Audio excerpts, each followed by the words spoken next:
નમસ્કાર, આપ જોઈ રહ્યા છો નેશન પ્લસ ન્યૂઝ. હું છું આપની સાથે હિરલ પંડ્યા.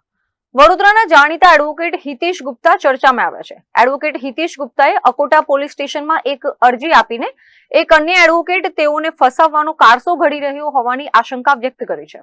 એડવોકેટ હિતેશ ગુપ્તા આજે અકોટા પોલીસ સ્ટેશન ખાતે પહોંચ્યા હતા, જ્યાં તેમણે એડવોકેટ નિકુંજ વસાવડા અને તેમના પત્ની સ્મૃતિ વસાવડા તેઓને ફસાવવાનો કારસો ઘડતા હોવાના આક્ષેપ સાથે એક ફરિયાદ આપી હતી. હિતેશ ગુપ્તાએ જણાવ્યું હતું કે એડવોકેટ નિકુંજ વસાવડા બદલાની ભાવનાથી એક મહિલાનો ઉપયોગ કરીને સંખેડા પોલીસ સ્ટેશનમાં 376ની કલમ હેઠળ ખોટી ફરિયાદ નોંધાવી છે. એડવોકેટ હિતેશ ગુપ્તાએ સ્પષ્ટ કર્યું છે કે ફરિયાદી મહિલાને ઓળખતા જ નથી. પોલીસ આ મામલે યોગ્ય ખાતરી કરે અને ફરિયાદ કરનાર મહિલાનું નાર્કો તેમજ લાઈવ ડિટેક્શન ટેસ્ટ કરાવવામાં આવે એવી હિતેશ ગુપ્તાએ માંગ કરી છે.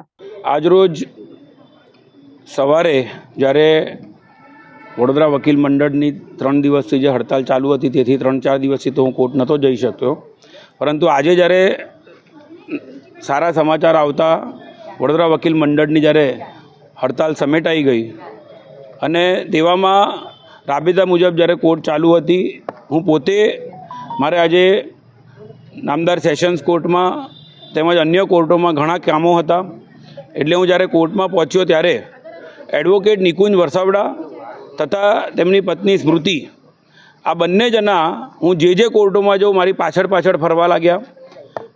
આ તમામ જગ્યાએ હું પહેલા માળે બીજા માળે જે કોર્ટોમાં જતો હતો, જ્યાં જતો હતો, સતત મારી પાછળ ફરતા હતા.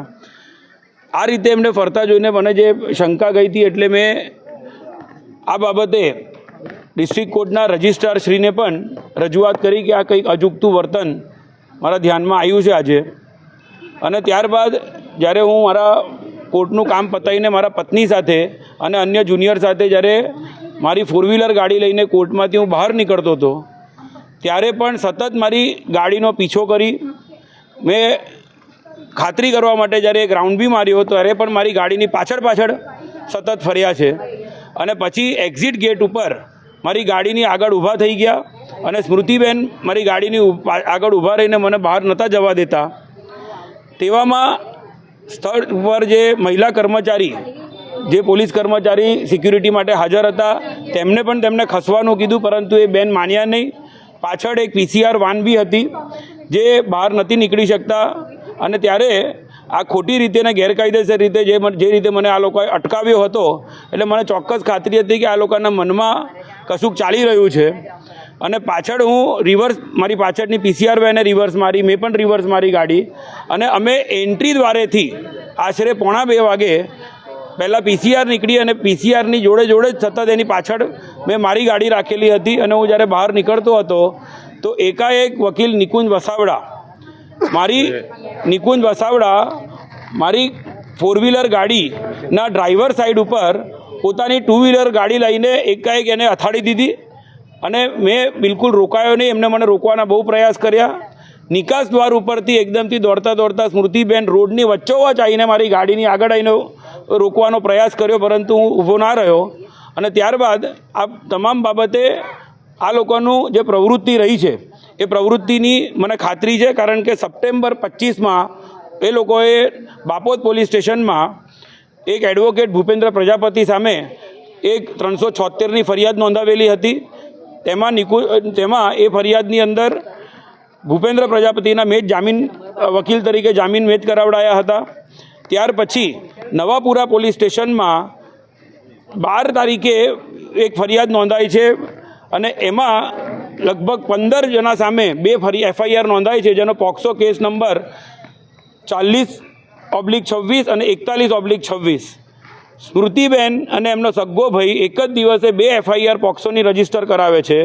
એમાં પણ આરોપીઓના બચાવ પક્ષે હું વકીલ તરીકે રોકાયેલો છું. અને તેવામાં જ્યારે કોર્ટમાં એમને પોલીસ તપાસ સામે તથા મારી સામે ખોટા આક્ષેપો કરીને અરજી આપેલી નામદાર કોર્ટમાં, જે અરજી ગત 27 જુલાઈના રોજ નામદાર કોર્ટે ફગાવી નાખી. અને ત્યાર પછી મને જાણવા મળ્યું કે આ લોકો મને કોઈક ને કોઈક ખોટા કેસમાં ફસાવવા માટેની પેરવી કરી રહ્યા છે. અને એટલે મેં વિગતવારની એક લેખિત ફરિયાદ લઈને હમણાં અહીંયા અકોટા પોલીસ સ્ટેશનમાં મારા જુનિયરો સાથે એમની સામે લેખિતમાં ફરિયાદ આપેલી છે. ત્યારે એવું જાણવા મળી રહ્યું છે કે આ લોકોએ કોઈક ભાવનાબેન નામની સ્ત્રીનો કંઈક ઉપયોગ કરીને મારી સામે સંખેડા પોલીસ સ્ટેશનમાં બળાત્કારની ફરિયાદ નોંધાવડાવી છે જેવું જાણવા મળે છે.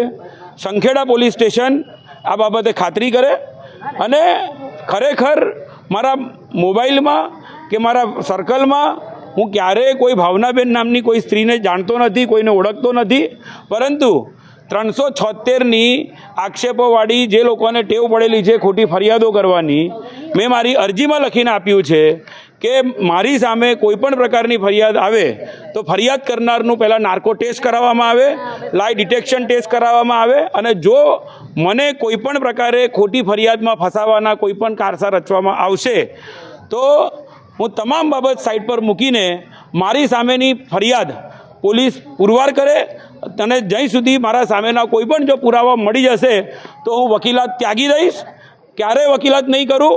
પણ જો મારી સામેની ફરિયાદ ખોટી છે એવું સાબિત થયું તો ફરિયાદ કરનારની સામે પોલીસે પગલાં લેવા પડશે.